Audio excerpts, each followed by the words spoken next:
Good evening, everybody. Welcome to my channel. Welcome back.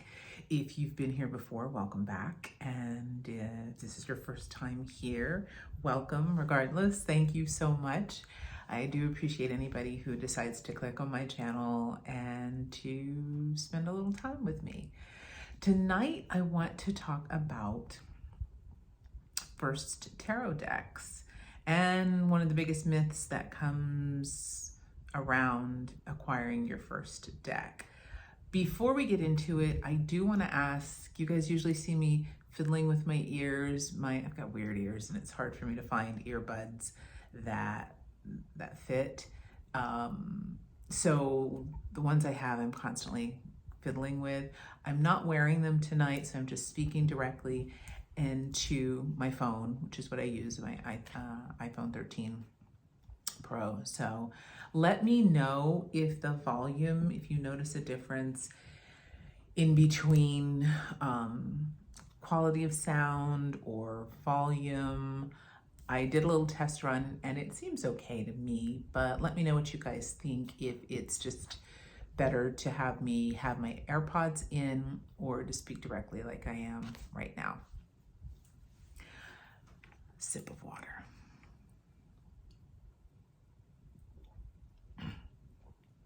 So one of the biggest myths that is that surrounds having or acquiring a tarot deck is that it has to be gifted. And I've heard people say this, and I remember when I first started with tarot, I had heard that, you have to be gifted your first deck of tarot cards from someone who's already a reader.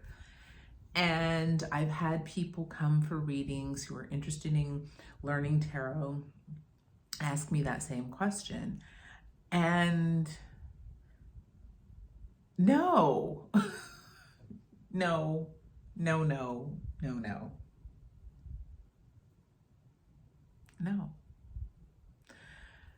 So let me tell you about the first tarot deck I owned, ever, acquired, and where it came from. I was 19.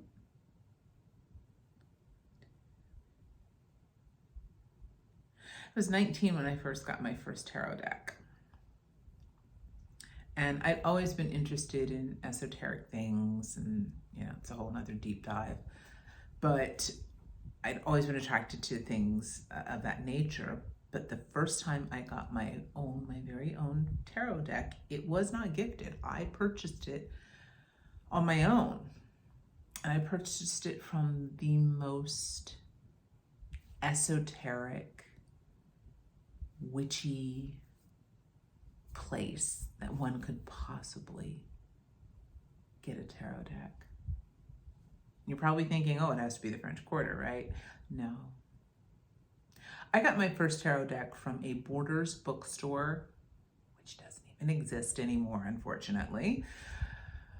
Borders bookstore in Cleveland, Ohio. Cleveland, Ohio. No disrespect to anyone from Cleveland or Ohio, but not known for magic and witchcraft and esoteric things. So all that to say, wherever you get your deck is wherever you get your deck, because when you get it, you're going to you don't have to, in my traditions and in my spiritual practice, and what I would advise to anybody is you need to cleanse that deck properly and kind of set the deck and connect with it with your own energy in order to truly be able to read. Especially as a person who believes, my channel name, Camille Walks with Spirits, as a person who believes that we all have a spiritual court, spirits that walk with us. And so connecting with them, connecting with your guides, connecting with your own inner being or your own spirit, that's kind of where the magic, so to say, happens with being able to read cards. So before I find another rabbit hole to go down, that's where I got my first tarot deck, was at a Borders bookstore. No, it was a Barnes and Noble. It was a Barnes and Noble. It was Barnes and Noble bookstore in Cleveland, Ohio. No one gifted it to me. I purchased it because back then, outside of the French Quarter in New Orleans, there were not a lot of witchy and esoteric shops that were just easily, you know, just, sorry, you guys, fly, which is odd at 10:57 p.m. But anyway, there were not a multitude of shops that catered to those kinds of things outside of the French Quarter of New Orleans. And at that time I was living in Pittsburgh. Excuse me. So wherever you get your deck, you get your deck. Is it wonderful if someone gifts you a deck? Yes, someone who's a reader. Absolutely. That's a beautiful thing. That's a wonderful thing, but that's not where your tarot deck has to come from. Now with Amazon and the modern world in which we live, I mean, you can get anything on Amazon, which, you know, like Florida water. I joke, it's, you know, it's like equal parts convenient as it is disturbing, but you can get Florida water. You can get so many things on Amazon. So whatever makes it accessible and convenient for you, and if you're called to get a deck, get it where you can. So that is a myth. You don't have to be gifted a tarot deck from a practitioner or a reader, although that's a very lovely thing. And the deck that was my first deck is called the Hanson Roberts, and that's what we're going to do a little walkthrough tonight on. Now, I have trimmed the borders. I'm not a fan of borders, and you guys might have heard me mention in other videos, I was such a purist for so long about tarot decks. And I think it was maybe 2000, I don't know, 13 or so that I trimmed my first tarot deck. And I have a video of that on my channel. It's super frustrating because that video had like literally, I don't know, 65,000 views or something crazy. And when I changed my channel name, that seems to set 0.0. So thanks, YouTube. But now I am a person who really is very big on trimming the borders off of decks. I just feel like why I want to see as much of that image as I possibly can. So my deck is trimmed. This is not the original deck that I have. Unfortunately, that deck was lost in a move. Lost in a move. So these are the backs, which I think are so pretty. Anytime there's turquoise or teal, I'm already, sign me up. But the really beautiful pattern, it's almost like a nod to like a Celtic knot or something. Hey, buddy. And so the backs, so the deck is, if I'm not mistaken, the deck is smaller than a traditional Rider-Waite deck, Rider-Waite-Smith deck. But this is much smaller because of the fact that I did trim the borders off of it. The cardstock, and it is printed by it's made by US Games, excuse me. Cardstock, really good cardstock. And again, I purchased this deck. I don't even know when I purchased this deck. Maybe it's been more than 10 years. So don't know if that affects the quality of cardstock that you might get if you purchase the deck now. But really good snapback. So it's great if you are a person who riffle shuffles as well as hand over hand. So I love the fact it's done with It's done in colored pencil was the medium that was used for it, and it is a very traditional Rider-Waite. The feline, sir, sir. My life with this cat. Excuse me.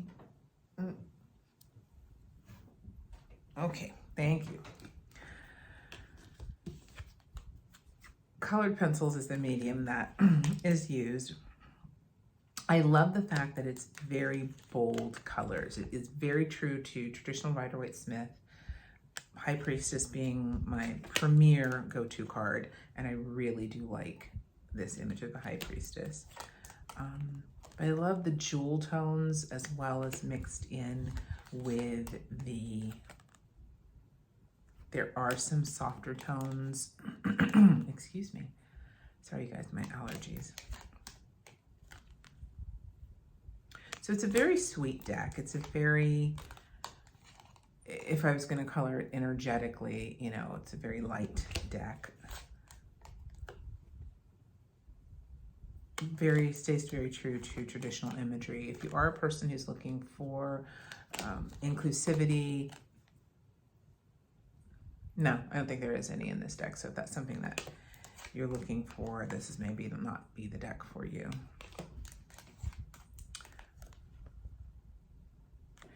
Man, Death card. So I oftentimes like more intense, darker imagery. And I'm thinking about doing a video about some of my more genteel decks, more soft, lighter in terms of energetic feel. This deck I would say is pretty middle of the road to lighter energy. I love this moon. This is one of my very favorite moon cards. I do love the colors, the images, just, oh, that is one of my favorite moon cards.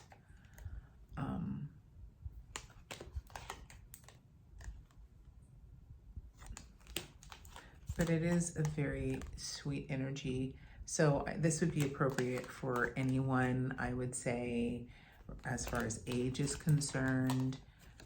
If you had a child or a young person who wanted to get into tarot, this imagery is very benign. And again, stays very, very, it's a Rider-Waite Smith clone. I was gonna say it stays true to the imagery, but dare I say it's pretty much a clone. But with its own take on it. I love this Nine of Wands. This is one of my favorite Nine of Wands cards also.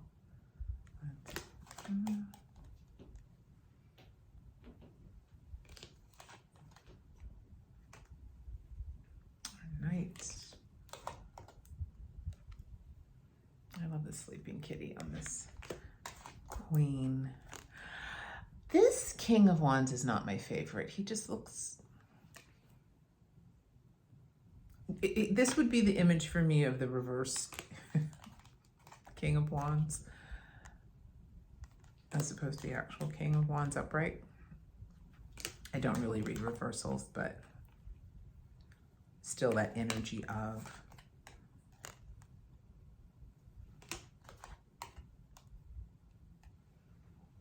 that 5 definitely puts you in that 5 place. The feels.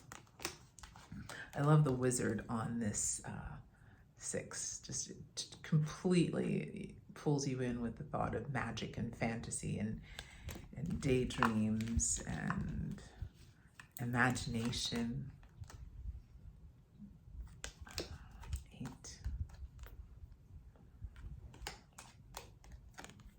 The cards are pretty glossy, as you can see. And I know a lot of people are not big on glossy.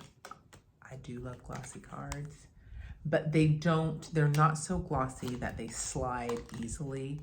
That is one thing. I do love that Queen. That is one thing that is annoying with, oftentimes with cards that have a glossy finish, is that they do tend to slide everywhere. I don't have that problem. but I dropped them. I don't have that problem with the Hanson Roberts deck. So I'm not sure when this was published, if it was the 70s or the 80s. And because I trimmed the deck, I couldn't tell you, because Rider-Waite US Games puts on there a small tiny stamp of their name and the year in which a deck was published, like that 9 of Pentacles. So I'm not sure when it was published, but it does have almost like a 70s, 80s, like, or an 80s maybe feel to it.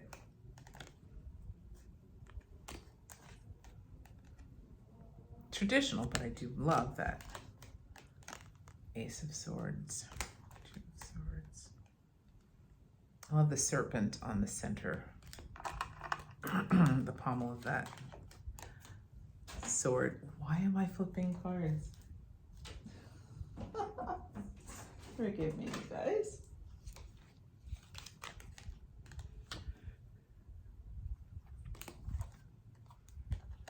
This really captures his countenance, the sketchiness of the 5.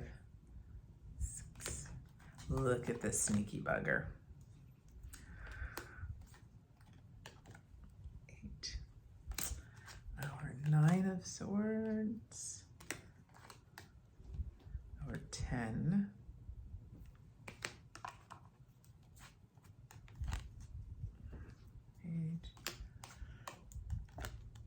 I like the Knight of Swords on here. It's interesting that he's coming directly at you as opposed to the traditional one side to the other. This is I think this is really my favorite Queen of Swords of any deck. I just love her. Just that quiet strength that I've been through so much, but I'm still standing my ground. I'm still here. I'm still processing. I adore. I think that is literally my favorite Queen of Swords of any deck. So I'll show you guys to shuffle. And one thing that is a really good thing to do to reset the deck, or one of the things that many people would put down as a way to cleanse the deck, to reset the energy, is to do what I had to do of putting the cards back in order. So hand over hand shuffling, they are shuffled so beautifully, so smoothly. Now, they all are small for riffle shuffling, but yeah, there you go. I usually don't, it depends, but I'm not, most often I do hand over hand. So yeah, as you can see, because I did trim it though, it does affect the riffle shuffle because there's just not as much space. So let's pull one card. What will we pull it on? Final thoughts about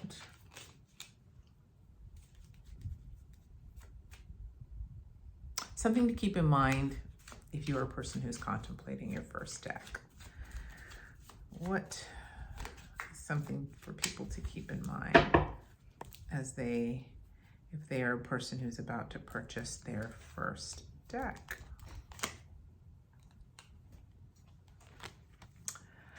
What an appropriate card. Consistent study that has to just happen over time, but be patient with yourself. Just get the deck, just get it in your hands, working with it.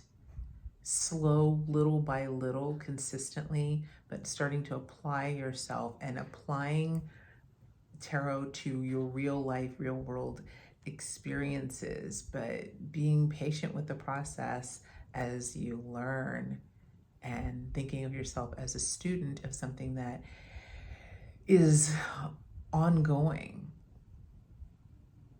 So, thank you so much for joining me this evening, and I hope you like this video. And if any of you have the Hanson Roberts stack, let me know what you think of it. And I'd love to hear what your first stack was. So until the next video,